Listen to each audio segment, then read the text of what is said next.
is Bam Pow Comic Hour with your host, Andrew Golanner. And Chris Ramos, hello again. We are going to bring you Superman for all seasons. Now, we're looking at the actual deluxe edition because at the Bam Pow Comic Hour, we try to get the collected editions. And that means hardcovers, and maybe some big trade paperbacks. But the nice thing about this collection is that they have put it into a deluxe edition. And what that means is that it's not oversized like an omnibus would be. In our previous episodes, we talked about the Amazing Spider-Man Omnibus, Volume 1. What they do is they enlarge the artwork in that to make it a larger, taller volume. And the deluxe edition, which is what Superman for All Seasons is just standard size, but in a nice hardcover, wraparound, full color edition. Yeah. And this collects Superman for All Seasons 1 through 4. And it came out around 1998. Is that what you got? Yeah, that's about right. It was a mini series. And so what they did was they put it in the deluxe edition and put a couple bonus issues in the back. But the mini series kind of helped to introduce a new way of thinking about Superman because they split it up into the 4 seasons of the year. So that's where it gets the Superman for All Seasons. And they really kind of broke the book apart that way to, I don't know, kind of introduce new readers. I mean, Andrew is not the biggest Superman fan, so yes, it was a challenge for him this time around. So for me, my biggest gripe about Superman before reading this book was that he can do anything. He can do anything. He can fly. He is invulnerable. He has freeze breath, depending on who's writing, or most times he has heat vision. He's nice. He's not a mean guy most of the time. And how do you make Superman interesting to read? What challenges does it bring him? Oh, his weakness is kryptonite. Oh, it's a green rock. Oh. And different versions of kryptonite, I guess, have been introduced. But Stay with the mythology, and it's classic. Don't get me wrong. Superman was like pretty much the first superhero. Yes. So there's that timeless classic nostalgia that you always go into reading it. But for me, it was just hard because on the other side, there's Batman, who is the everyday man, and yes, his parents got murdered. I mean, Superman doesn't really he had parents, but his homeworld exploded. Batman, at least we can kind of imagine it a little bit better because they're not aliens. They're, you could see this happening, the gangsters and Joe Chill and everything. His whole origin story, it's a little more relatable. So for me to picture Superman going through all these things, it was hard to to relate to it, except with with the Martha Kent, growing up on the farm, but still it's almost too perfect for me. I guess that was my biggest gripe about Superman. Well, and here's my sort of Superman back at you. So Superman was the first superhero. Yes. Everyone else sort of came after him or was modeled around him because they just needed to build up their own character. So they decided, well, how can we make it either just like Superman because he's so popular, or how do we make him not like Superman at all and still keep that superhero aspect, right? So for Superman, yeah, you've got about 80 years of back history that if you're going to write a new story, it takes a lot of effort to break away from the strict mythology of Superman. And, I will admit that I'm even falling into that trap of what is a good Superman story? How can you possibly come up with a threat or a new storyline that pushes the character in a direction that you have never seen? I mean, right. Most of it's without depowering Superman. Yeah, that was always the first, all right, well, Superman's all powerful. What if we take that away? It's sort of if Green Lantern can use his ring for all powers, well, let's take his ring away. Then what? But with Superman for All Seasons, The great thing is that Jeph Loeb is writing it, and Jeph Loeb has a BFF named Tim Sale. And Tim does all his art, and Jeph Loeb does the writing, and they are like the dynamic duo of stories as far as Batman and Superman. Yeah, I would say what are his most popular stories that he's did? Well, together they did the Long Halloween and Dark Victory and some Batman stories that were sort of the basis for the Christian Bale Batman movies. So they have some claim to fame there. And they've also worked on like some Catwoman and Green Lantern stories and things. So I think for them, what Jeph Loeb wanted to do with the writing of this was to take Superman and just not mention Krypton and not mention space, and don't come up with some super powered universe crushing villain that only Superman can possibly handle, and just take him as like a relatable character. Like, what if this was ground level Superman? Yes. And to sort of push that narrative, they started the book out in springtime. So they go through the 4 seasons. And the nice thing about it is if you read in the deluxe edition, it's all together and it's in the order it's supposed to be. And it's full color, glossy pages. I mean, it's just a beautiful read. And it's important to note right away, you pick up on not only the 4 seasons, but you also pick up on different point of views. Did you notice that? Yes. Oh, so, and I thought that was the brilliance of this book too. Yes.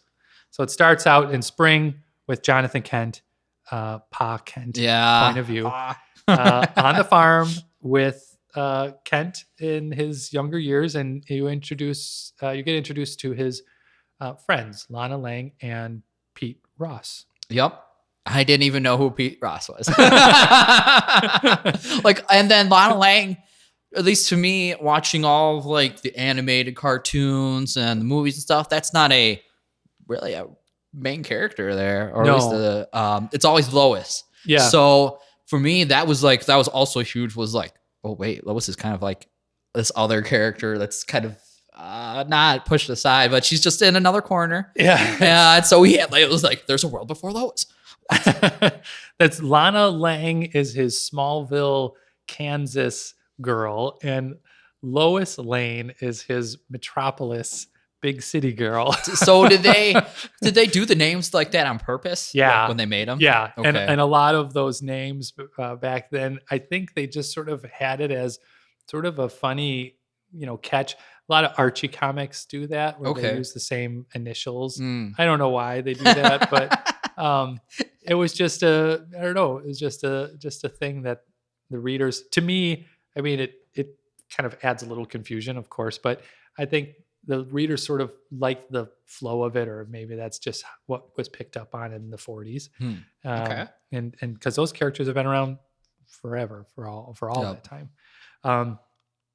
But yeah, for springtime, we start out with, just immediately put into the world of Jeph Loeb's writing. I think he just sets the tone for the whole book. He starts writing, not only eloquently, but he is just, I don't know, like slowing you down. Like, it's bringing, like, I liked your summary that we're taking this character that, we're used to seeing him like battle, like extraordinary, like characters and over the top. We're kind of slowing that down to bring him back to earth and kind of the core of what the character is.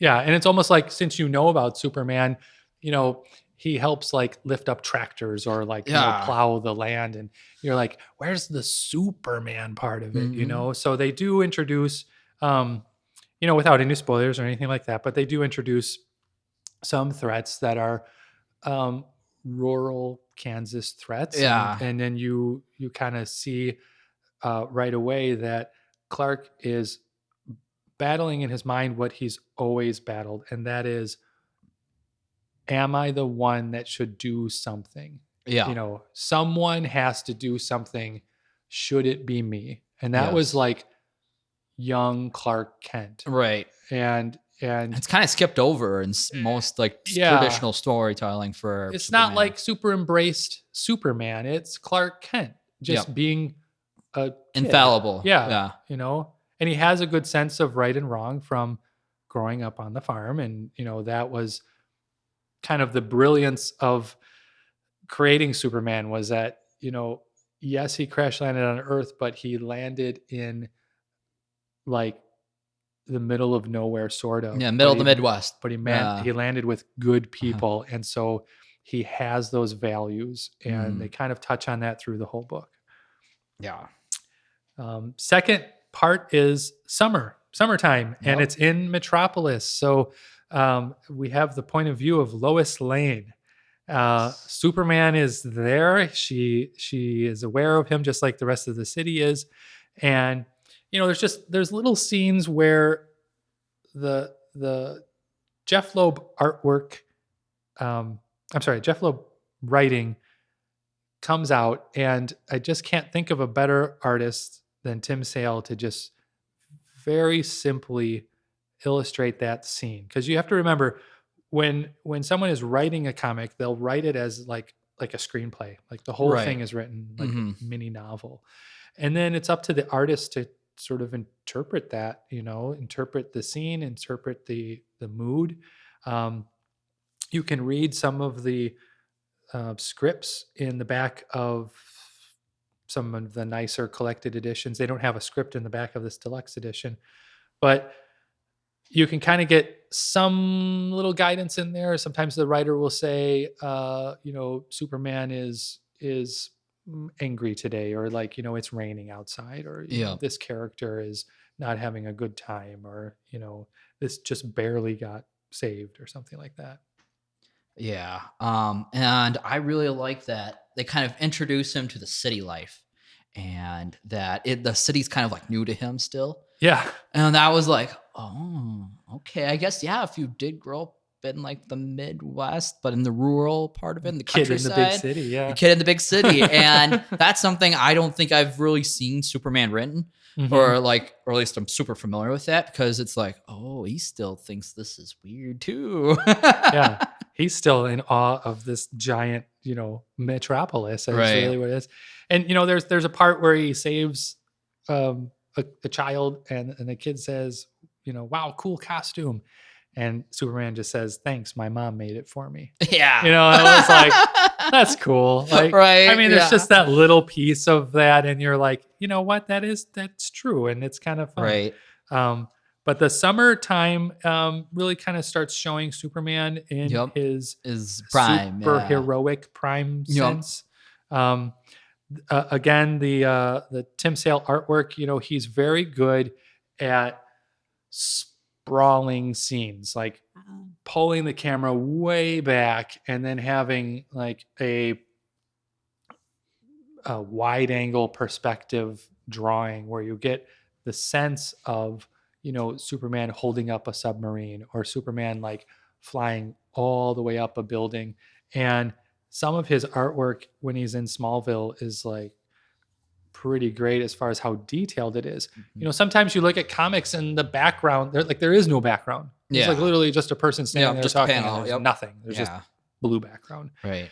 And, you know, Tim Sale, while his art, I've heard some people say it's sort of childish a little bit. It's simple. I like his the way he draws like bodies and stuff. It was a little different for me coming in.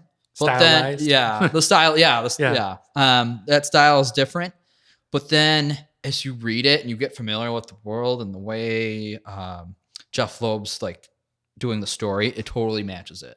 Yeah. And I kind of, my mind kind of like adapted to it, and I really like it now. Well, like the writing is not all over the page. You know, there isn't each page covered in text, and very few, I would say. And so, you know, the writing is simple and to the point, and I think the artwork has to match. And it breathes a little bit too. It kind of like lets you explore it, kind of explore what's going on. You know, I was particularly drawn to some parts with Lois because, from her point of view Mhm. is kind of fun because, she sort of still picks Right. on Superman and she picks on everybody, but Right. And it's almost like, looking up at Superman, this is what you would see too. I Right. like that perspective as well. yeah, like I you in awe? like the page where he's catching the missile. Mhm. I'm looking at that now and I'm like, dude, that's cool. Yeah, Because it's almost like translucent, but it's still there and you can see all the smoke and like just the detail to it. Simple, but it's really the colors like pop out really nice. Yeah, Like and that. that's the other part of it too. It's the artist has to work with the colorist, and a lot of times you'll see the colorist is mentioned, and it just sort of lends itself well to the book. Right. Yeah. Now, there's a part where it caught me where Lois kind of says, she's looking at Superman and she's trying to figure him out, and that's always Yes. been like Yep. her story. Is she is the reporter. Right. She needs to figure out Superman. And, she's not figuring out like, are you from, what I want to learn about your planet or, what are your weaknesses or Yep.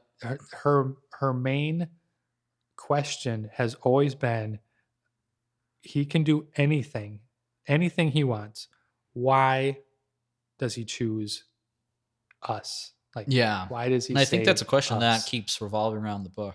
And that pops back and forth Yeah. and back and forth. And, from one season to the next and Yeah. through every character, they kind of see it. Even Clark himself, Yeah. He questions why that, am I doing this? Mhm. And, it is kind of poignant for Lois to put that there because it's on the minds of the readers, whether they know it or not.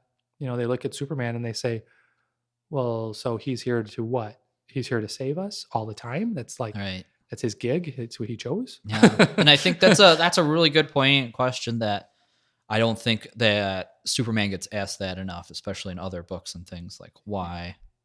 Yeah, because I think if you just throw open a book of like the Justice League or you throw open a book of Yeah. World's Finest or something, Yeah. Superman has that part to play in the group, and his part is The leader. always choosing Yeah. the Yep. right way, and he is the leader, and Yep. and He yeah, knows right. He can't do no wrong. Yep. And he's always like, here we go. Let's Yep. jump in. But, I think if you're a writer and you ask that question, Superman can really be anywhere in the universe he wants. He can do anything he wants. Why is he here? Why does he watch over humans? Yeah. If you can write that well, then that's worth doing. Yeah, that's the success story right there. Right. And the town, there's a part where he goes back to Smallville.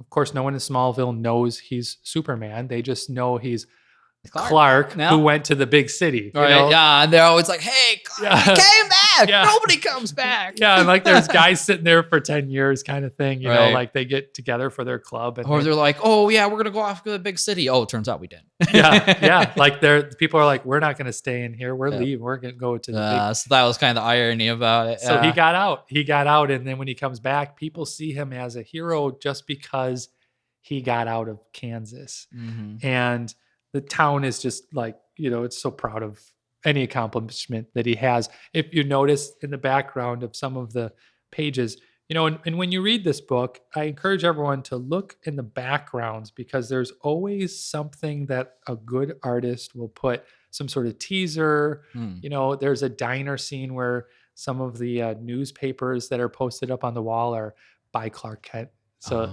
okay. it's like they collect his headlines. Oh, And so they're all proud. right. They're proud of him, and Sure. they've got his newspaper on the wall. It says by Clark Kent, and I forget what the headline was, but it is just kind of fun to put those little things to keep the viewer interested and to keep your story grounded because that shows passage of time too. Yes. It goes back to the same diner. Yeah, that's pretty cool.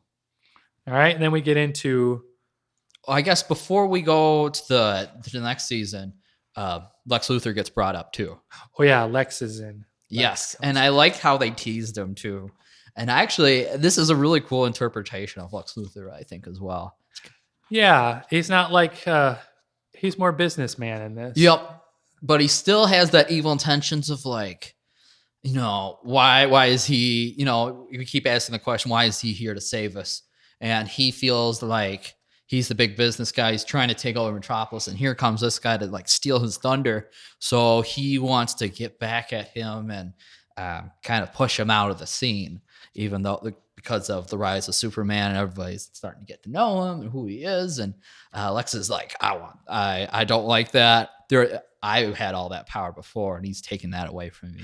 Yeah. And like his usual tactics of sort of espionage or, you know, blowing things up, Superman, it doesn't bother him. So I think Lex is like, what do I need to do to make a dent in him? Yeah. And he does eventually find a way. Yeah. We don't want to, you know, give anything away, but he does find a way of how do you fight Superman. And the reason why Lex Luthor is such a good villain for Superman and why like the Joker is a good villain for Batman. Lex is a good villain because if you are going to go toe to toe throwing fists at Superman, you'll lose. Yep. But Lex is going with him for what he always says is his greatest power, his mind. Yes, always. And it was different to see Lex with hair. Yeah. Yep. It's not much, but it's there.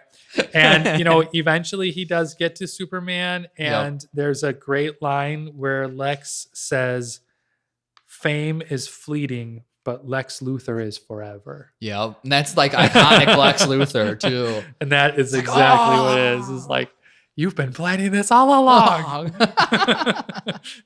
Right. And that brings you to Fall. Fall is the season of Lex Luthor. That's his point of view. Yeah. I thought it was so cool because I don't think, you know, being still new to Superman stories, this was such a cool perspective to have and write, and how to write that. That was cool. That's one of my favorite parts. Well, like you see Clark Kent like frustrated, you know? And that was kind of neat too, because you're like, wow, he really, something's getting to him, you know? And you think that he's just frustrated because, you know, his life isn't going how he wants it, but I don't think he knows how his life's supposed to go to begin with.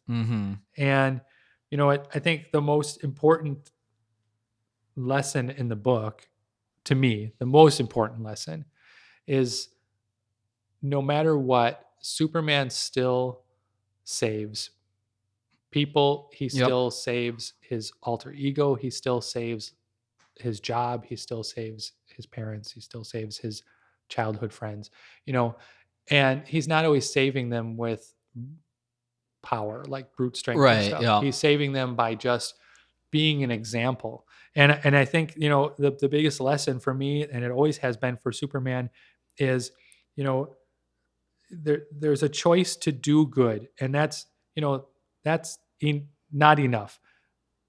But what's happening when you are doing good is that you are encouraging other people to witness that, and that kind of makes them do good also. Yes. So Superman isn't just like, I will do this all myself. He is the ultimate inspiration. Yes. And I think that's that's Superman. People to help do. That is why he is Superman, you know? Right. He is hope, and Batman is fear. Yeah. Fear, justice. And Wonder Woman is truth. And that's kind of how they've always broken it apart, you know? But the fall was good. Fall, you know, I think it was a good season to give to Lex. And I think it, you know, like you said, once you get more than halfway into this story, you are like, you're in it, you know? And that's the other, I think that's why it became so popular, is that as much of a retelling of Superman it's mostly just like a good primer for anyone that wants to read Superman. You don't have to know anything. You know, kids could read this. Yeah, really. There's maybe some parts, but there's, you know, kids could read this because it's like, this is things that, you know, they're all going through. This is things that people always think of. Right. And I like how he keeps on the rivalry of Superman too. And just kind of like, he's out there. And they're like I'm looking at the page where like they're staring each other down like off the office building. That's what page I'm on. Yep. And I'm like, Yep, that's it. That's what totally I think of. And the background's so cool because it's that sky, and then you can see the tree, and then the background's so cool. And I like all the detail that's going on. It's pretty cool. And there's a part here I don't feel like I'm giving too much away, but if you're talking about that scene where they're faced off, Lex is inside his building, Superman's floating outside, which is always like a trope. It's a climactic part where Superman's he can reach you at any level of skyscraper you're at. Yeah. And of course Lex is always on the top. But there's a virus. Yes. And no one knows where it came from. Yep. So of course Superman flies up to Lex, and you get the sense he's going to just bust in to the skyscraper. And Lex says, however your powers are manifested scientifically, biologically, or perhaps alien in nature. And Superman says alien. And Lex is like, yes. How do you know you're not the carrier? How do you know you didn't bring this to us? You're the alien. Yeah. We're the humans. Mm-hmm. So this could be your fault. Yeah. And that totally freaks the heck out of Superman. Yeah. He gets paranoid through like the whole rest of the issue. It's like, man, did I start Y2K? I don't know. I did it. And, it kind of brings me to another point because, me, I can talk about Superman for days. But, Superman tries to find a place where he can go, right? So the other cool part to me is if he's having troubles as Clark Kent, like troubles with Lois or troubles with his job or something like that, if he's having troubles as Clark Kent, his alter ego, he goes to Smallville. But if he's having troubles as Superman, he goes to his Fortress of Solitude. Yeah. And so it's like, and at the Fortress of Solitude, he rarely ever takes off his costume ever. He's always Superman in the Fortress of Solitude. And, he goes to learn about Krypton, and he goes to learn about his parents, and he kind of reemerges himself in his Kryptonian heritage. But when he's having problems as Clark Kent, he goes to Kansas, and he goes to just sort of like reset, his human life. Mm-hmm. And, that's the other kind of great part about some of this writing is that it's almost like, where do you go to reset? Yes. It's very relatable. Like if you're having that much problems going through your life, you're going to go back to who you're familiar with, your friends, your family, and just kind of decompress and kind of try to figure it out from a different point, or just kind of reset before going back in with a rational mind. And that's what kind of Superman and Clark does. And like Martha and Jonathan aren't like, you're Superman, get over it. Right. Yeah. No, it's like, man, do what you think is right. They're like, you're our boy, like you're human. And they kind of push that on him that, these are human mistakes, and these are human faults, and these are human thoughts. And, it is funny because it's almost like he was born a Kryptonian, but he was raised a human. And I think it gets forgotten about it sometimes. Yeah. People think, oh, well, of course he has issues. He has a job like we do, but he doesn't need a job. He's not you guy. So that's his human part. And then I guess that's a small point to bring up. Like earlier in the book, like we get to see like Clark's apartment, and it's nothing like super cool. It's just like, it's like what we're like ordinary, college apartment. That's true. Right? He goes to the city and he's just still has to make a living to like keep that apartment going, even though he's not there all the time. Yeah. Like it was just kind of funny because you don't think about that. The Kent farm did not give him millions of dollars. No. They said, go to the city. Goodbye.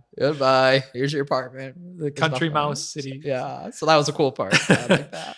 And the last season is winter, wrapping it all up. And the point of view doesn't come across right away, but as you're kind of going through it, you realize that it's Lana Lang. Yeah. And that is kind of cool because we've been so caught up in Metropolis that you don't realize that there's Lana Lang still talking to him and still his friend from Smallville. And was Lana Lang his first girlfriend? Yeah, I mean, they didn't really like push. They had it sort of. I guess it's like the Spider-Man Gwen Stacy kind of, I think they had an interest for him just to connect in high school. But as Clark grew up, I think they realized they needed someone that had a little more gumption. So they kind of like threw in like the powerful Lois Lane. And if you think about Lois Lane, I mean, Superman came out in 1938 and 38. And Batman was like 1939. But there were some strong female leads in, movies and things like that. But, in comics, there really kind of wasn't. Yeah. So Lois Lane really set the bar to just say like her and Wonder Woman. Yeah. This is the firecracker, know? And it is cool because it does give, Clark Kent, I don't know, kind of like a, like a duality to say like, do I be this person? Right. Should I be really forward and really, really powerful as a human because Lois is, but I think she kind of like takes care of that for him. Yeah. And she kind of hides It's a nice contrast. Yeah. Yeah. And she's so boisterous and so forceful that it almost keeps Clark Kent in the background. And so no one notices. For that secret identity. Yeah. To keep that going. And, everyone kind of picks on that, not to go on a rabbit trail, but everyone picks on like, oh, he's wearing glasses, like, don't you know he's Superman? He's wearing glasses, he doesn't need glasses. It's just glasses. Like, how can that possibly, well, part of it too was him being invisible as a person. And, the glasses, yes, that was like the visual part of it. But, in the comics, you always hear he hunched, he moved slow, he dropped things, he fell over, he, didn't ever bring attention to himself. And, for that, he almost became like an invisible person. Right. And if someone said, that clumsy person there is now this towering Superman. It would never have crossed your mind, and I guess facial features, sure. I mean, there's only so far you can say like, I don't recognize that face, but, right. Yeah. But it works in the story. And it's just one of those things where you have to kind of suspend your disbelief and just, roll with it. Right. But it was really cool how we gave Lana Lang that moment, though, where she can tell her story. Yeah. And that from her perspective. I really enjoyed that. Again, because it's going back to like Lex Luthor and Lois, like you don't always see that in other books and movies and television. You don't see those perspectives. So I think giving these other characters a voice is really cool. Well, and like Lana is sort of his life if he stayed in Smallville. Yeah, that what if. Yeah, sure. If he just decided to never be Superman. Yep. But this book also kind of puts that in place of, he can't help himself. Yeah. He can't hold back. Yeah. He does, it makes him uncomfortable. And he's like, shouldn't I do this? Like, this is what I want. And she's like, go be you, man. Yeah. And I guess, it's like, is he the suit or is he the person? And, yes. Superman has always been that sort of inspirational character for, I think, a lot of people through the Second World War. Yeah. And that's really where he gained a lot of his popularity, was because he was like a mythological answer to tragedy in the world. And they thought, why can't Superman just handle it? And, it would be, awfully nostalgic and vintage of us to think of like, if there was an all powerful person that they could save us and solve all of our problems. Right. But some of the more modern writing of Superman has kind of tackled exactly that, like Superman is not infallible and Superman can't solve all our problems for us because there's only so much you can fly around and smack things. You can't literally be everywhere. He can be a lot of places, but not literally everywhere. At the same time. I always say, you can't punch everything. Yes, you can't punch everything. Right? Yeah. That's what it turned into. Mm-hmm. So that kind of wraps up Superman for all seasons. That was the 4 seasons. And I think, from the beginning to the middle to the end, while they were 4 separate stories. They all kind of wrapped in together. It was a nice flow. I really enjoyed that. The pacing was really good. It was very natural going. Why do you think they stuck with the seasons theme? Why do you think he wrote that? I think that Jeph Loeb, I think he writes with analogies, and for him, I think it was easier to break down the characters to just say this is sort of a season in the life of Clark Kent. Okay. Because it wasn't in a row. Mm-hmm. You know, you get the idea that time has passed. Yeah. Quite some time. You right. know, he goes back to Smallville and they're like, we haven't seen you in a long time. Yeah. And I think it was like 6 to 8 months or something like that. Like you could visualize it as a year, but I think it helps to like think about maybe. And you kind of you realize that, you know, maybe it spanned 2 years or something or 3 years, but you know, you realize that, you know, to write this story, you can't just condense it down, and maybe he just used it as a literary aid. Or, you know, just exactly that, Superman for All Seasons. You know, to me, before I ever read the book, I just thought, well, that's kind of an interesting title because it's kind of saying Superman is good for whatever time of year, you know. Right. Superman is, you know, for all seasons and all persons and all realities and all races. And, you know, they kind of tried to make it where, you know, because it doesn't really like matter the season. It's not like winter was any terrible winter story or you know, summer was any big winter. You know, I think it just is a way to show the passage of time. Right. You know, because you kind of want to walk through Superman's life with him, and it explains it well that way. Yeah. You know? Another thing I really liked about the art in this book is how they visualize Superman flying. Like it's like his like lower torso is like this like swooshy thing. Yeah. I was like, what? That's really cool. It's really unique because it explains his super speed, but also it's really visually like super cool looking. Like I'm looking at like towards the end where he's like saving people from the storm during the winter season, and when he just takes off, it just looks so cool in the rain, and people are like looking up at him, and it's like, whoa. Well, you know, and they always kind of play on that a little bit of like flying in super speed. Yeah, like if you were a regular pedestrian in Metropolis and you're just walking down the street and you feel this, you know, big gust of wind and you just sort of see this blue blur. Yeah. You know, there are some storylines where they're like, I think I saw him. Like, I think I just saw Superman. Yeah. Because as big as Metropolis is, and as, I guess, as many bad things happen all the time. Yeah. They've always done a good job through comics of keeping the superheroes like away from the general public a little bit, you know, like you see storylines where people are like, I think I just saw Batman, or I think I just saw Superman, sure. you know? And there's a famous Batman story, and now I get to talk about Batman. There's a famous Batman story where there's just some kids sitting around a fire and they're talking about Batman, and, you know, they see him as sort of a spooky guy, but they're like, you know, no, I heard he's a giant bat, and I heard he can blend in the shadows, and I heard that he can lift up cars, and everyone has their own idea of what Batman is or what he's like, and the kids are like, oh, he's so crazy.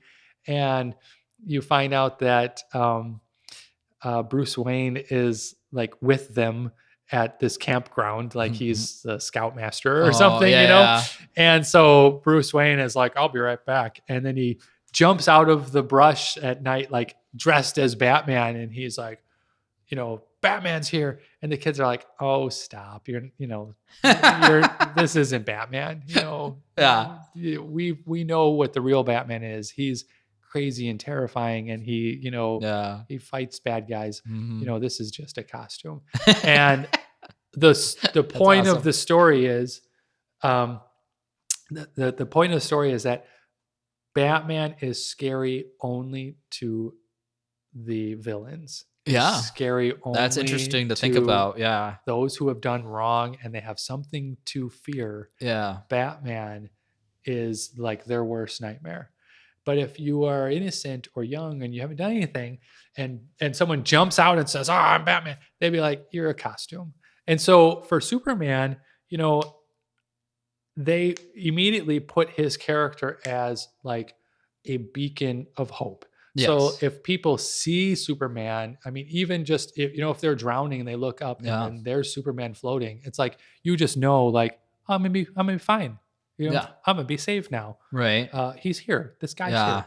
So that's kind of like where they've built Superman's legendary symbol, status. Iconic. Yeah, because his symbol on the chest is probably the most recognizable symbol. That and the color style, for sure. Yeah. I think that those two things together really make it Superman.